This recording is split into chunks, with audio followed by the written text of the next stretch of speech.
حامد، ہماری تو عزت لٹ گئی، ساری عمر اتنی عزت سے جیے، آج ایک پل میں عمر بھر کی عزت خاک میں مل گئی۔ حامد بھی رونے لگا۔ تانے دار سب کو حوصلہ دیتے ہوئے بولا، ہم جلد ہی مجرموں کو گرفتار کر لیں گے، آپ فکر نہ کریں۔ حامد، کیسے نہ کریں فکر؟ ان کمینوں کو گرفتار کرنے سے کیا ہماری لٹی ہوئی عزت واپس آ جائے گی، بلکہ اور بھی ہماری عزت کا تماشا بنے گا۔ آپ مزید ہمیں بدنام نہ کریں، ہمیں نہیں چاہیے مجرم۔ حامد آنیہ کا بازو پکڑ کر بولا، کیوں بتایا انہیں یہ سب، اور کوئی کسر نہیں چھوڑی منہ کالا کرانے میں۔ آنیہ کو باپ کی یہ بات سن کر ایک دھچکا سا لگا۔ وہ بولی، یہ کیا کہہ رہے ہیں آپ ابو؟ میں نے کچھ جان بوجھ کے تو نہیں کیا، اور مجرموں کو ان کے کیے کی کم از کم سزا تو ملے۔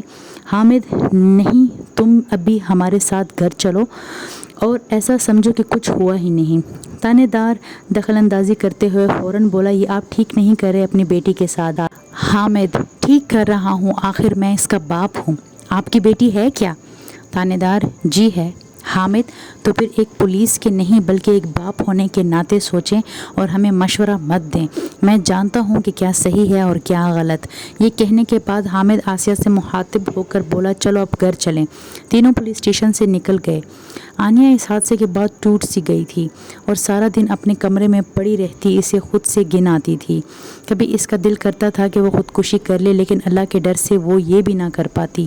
آنیہ کے باپ نے اس کی ماں سے کہا کہ جو ہی کوئی رشتہ آئے ہاں کر دو، کسی کو بھی منع نہیں کرنا، اب لڑکا جیسے بھی ہو بس ہاں کر دو۔ آسیہ ہماری اکلوتی اولاد ہے، ایسے کیسے؟ حامد، اب یہ عزت کا معاملہ ہے، اگر کسی کو پتہ چل گیا تو وہ ساری عمر یہی اس کا گھر میں گزرے گی۔ یہی بہتر فیصلہ ہے کہ تم جلد سے جلد اس کی شادی کر دو۔ شادی ہونے سے ہی اس میں کوئی مثبت تبدیلی آئے گی، ابھی تو اس کے دماغ صرف ایک حادثے پر اٹکا ہوا ہے۔ آسیہ ٹھیک کہتے ہیں آپ، میں آج ہی ثروت رشتے والی سے بات کرتی ہوں۔ آسیہ نے ثروت سے کہا کہ اس کی بیٹی کے لیے کوئی بھی رشتہ ڈھونڈ دے۔ ثروت نے بتایا کہ ایک خاتون کو اپنے بیٹے کے لیے آنیہ جیسی ہی نیک اور خوبصورت لڑکی کی تلاش ہے۔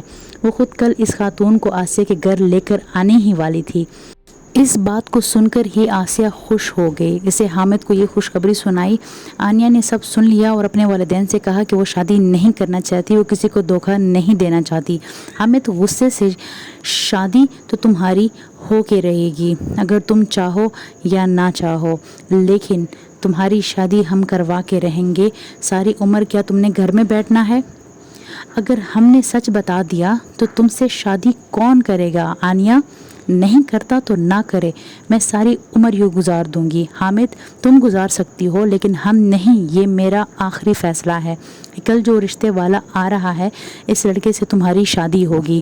آنیہ مجبور تھی اپنے باپ کے فیصلے کے آگے۔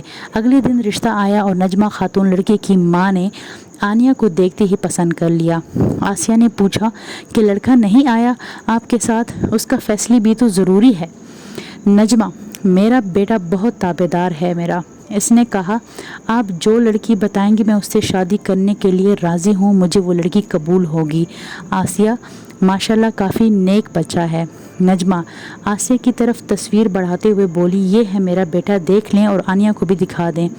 آسیہ نے تصویر دیکھی اور بولی، بہت پیارا بیٹا ہے آپ کا۔ نجمہ، شکریہ۔ آسیہ آنیہ کو تصویر دیتے ہوئے، لو بیٹا دیکھ لو۔ آنیہ نے ایک نظر دیکھی اور بغیر کسی کہے اٹھ کر کمرے میں چلی گئی۔ وہ بہت اداس تھی۔ آسیہ مسکراتے ہوئے، شرما گئی، میری بیٹی بہت شرمیلی ہے، لیکن لڑکا پسند ہے، ہماری طرف سے ہاں سمجھے۔ ثروت، ارے پھر اس بات پر منہ میٹھا ہو جائے۔ سب نے مٹھائی کھائی۔ جلد ہی آنیہ کی شادی ہو گئی۔ آنیہ کے دل پر ایک بہت بڑا بوجھ تھا، وہ تھا اس کے ضمیر کا بوجھ۔ اس کا ضمیر ملامت کر رہا تھا کہ اس نے دھوکہ دیا ہے، کسی کو سچ نہیں بتایا۔ اس نے فیصلہ کیا کہ وہ اپنے شوہر کو بہت ہی جلد سچ بتا دے گی۔ آنیہ دلہن کے لباس میں بیڈ پر بیٹھی تھی، اتنے میں کوئی کمرے میں داخل ہوا۔ وہ آنیہ کا شوہر تھا۔ آنیہ جو کہ گھونگھٹ کیے ہوئے تھی، کافی ڈری ہوئی تھی، اور اس کا شوہر سچ جان کر نہ جانے کیا کرے گا۔ اس کا شوہر اس کے قریب آ کر بیٹھا اور اس نے اس کا گھونگھٹ آہستہ سے اٹھایا۔ آنیہ نے اپنے شوہر کی طرف نظر اٹھا کر دیکھا۔ اس کا شوہر اسے دیکھتے ہی پریشان ہو گیا، اس کے پسینے چھوٹ گئے۔ آنیہ، آپ ٹھیک تو ہیں؟ ہاں میں ٹھیک ہوں۔ آنیہ، کیا آپ کو پسینے کیوں آ رہے ہیں؟ وہ گرمی ہے نا اس لیے۔ یہ پریشان شخص اور کوئی نہیں بلکہ اریان تھا، وہی اریان جس نے آنیا کا ریپ کیا تھا۔ اپنے 2 دوستوں کے ساتھ مل کر وہ شدید ڈر گیا تھا۔ وہ سوچ رہا تھا کہ جس لڑکی کا اس نے بے دردی سے ریپ کیا تھا وہی اس کی بیوی ہے۔ اسے سب کچھ دیکھ کر یقین نہیں آ رہا تھا۔ آنیا، میرا نام آنیا ہے اور آپ کا؟ اریان، میرا نام اریان ہے۔ آنیا، بہت پیارا نام ہے اریان۔ اریان، اس سے پہلے کہ آپ کچھ کہیں میں آپ کو کچھ بتانا چاہتی ہوں۔ اریان، وہ کیا؟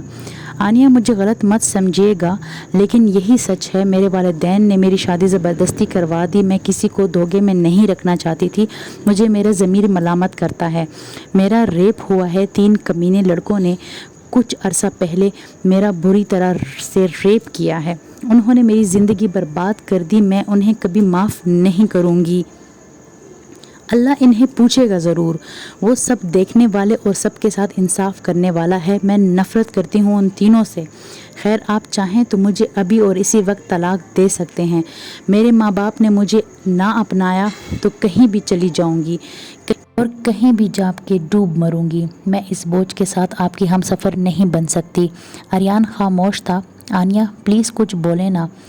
آنیا رو رہی تھی۔ اریان، ابھی سوتے ہیں، میں کل بتاؤں گا سوچ کر۔ یہ کہہ کر اریان نے جیب سے منہ دکھائی کی انگوٹھی نکال کر آنیا کو پہنائی اور سو گیا۔ آنیا دل ہی دل میں بولی، کتنا اچھا ہے، اس نے تو کچھ بولے ہی نہیں بلکہ ٹھنڈے دماغ سے سوچ کر بتانے کا کہا ہے۔ آنیا مسکرائی۔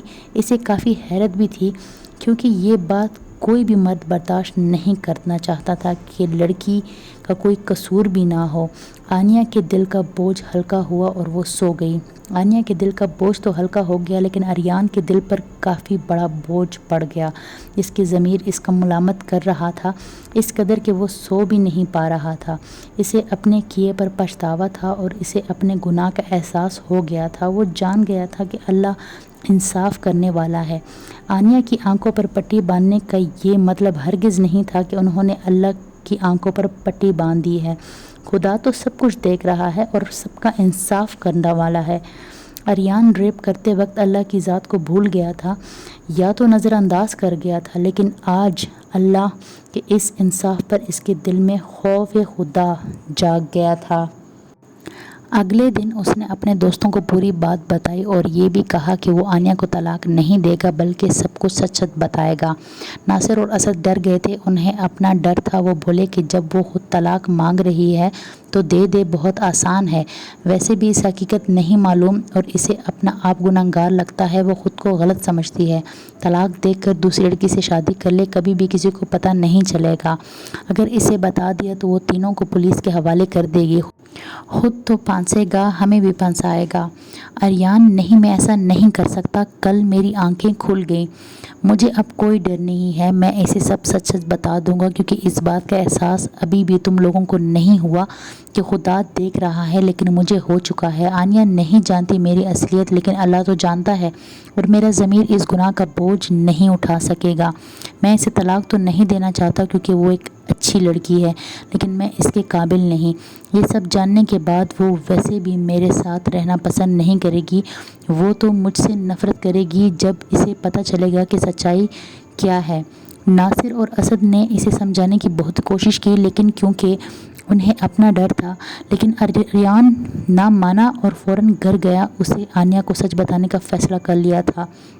وہ گھر پہنچا، آنیا کمرے کی سیٹنگ کر رہی تھی۔ اریان کو دیکھ کر اس نے سلام کیا۔ اریان نے سلام کا جواب دیا اور بولا، آنیا، تم نے سچ بتا کر اپنے دل کا بوجھ تو ہلکا کر دیا لیکن میرے ضمیر پر ابھی بھی ایک بہت بڑا بوجھ پڑا ہے۔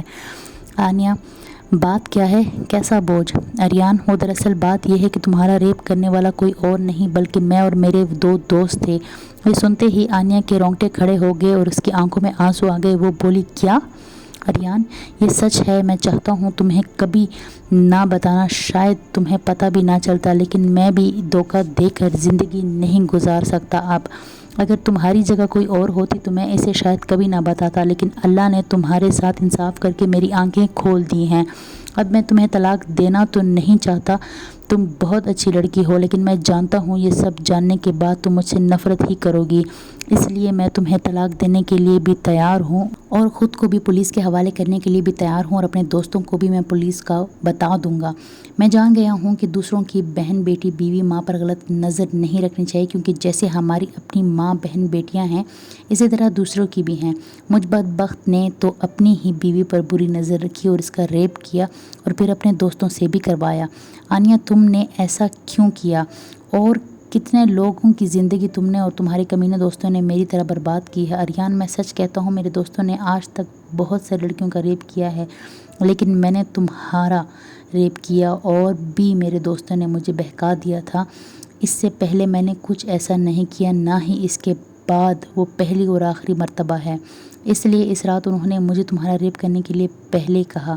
اس کے بعد میں نے طے کر لیا کہ آئندہ کبھی اپنے دوستوں کے بہکاوے میں آ کر ایسا نہیں کروں گا۔ آنیہ، یہ تم اب کہہ رہے ہو یہ سب تو مرد کے لیے ایک نشے کی مانند ہے۔ تم جیسے خراب مردوں کی وجہ سے ہم ہر مرد کو خراب سمجھتے ہیں، حالانکہ ایسا نہیں۔ مجھے ابھی اور اسی وقت طلاق دو۔ آریان نے آنیہ کو طلاق دے دی اور آنیہ نے آریان اور اس کے دوستوں کو پولیس کے حوالے کیا۔ انہیں کڑی سزا ملی۔ آنیہ کے ماں باپ دونوں کو آنیہ کے اس فیصلے پر کوئی اعتراض نہ تھا۔ انہوں نے کہا کہ اگر اب کوئی بھی اس سے شادی نہیں کرتا تو نہ کرے، ان پر ان کی بیٹی بوجھ نہیں ہے۔ آنیہ پر فخر تھا، انہیں بھی صحیح اور غلط کا احساس ہو گیا تھا کہ وہ بھی آنیہ کو انصاف نہ دلا کر اس کے ساتھ ظلم کر رہے تھے، لیکن اللہ نے آنیہ کے ساتھ انصاف کیا۔ کچھ عرصے بعد آنیہ کے لیے ایک بہت اچھا رشتہ آیا۔ لڑکی نے آنیہ کو پسند کر لیا اور اس کے گھر والوں نے بھی۔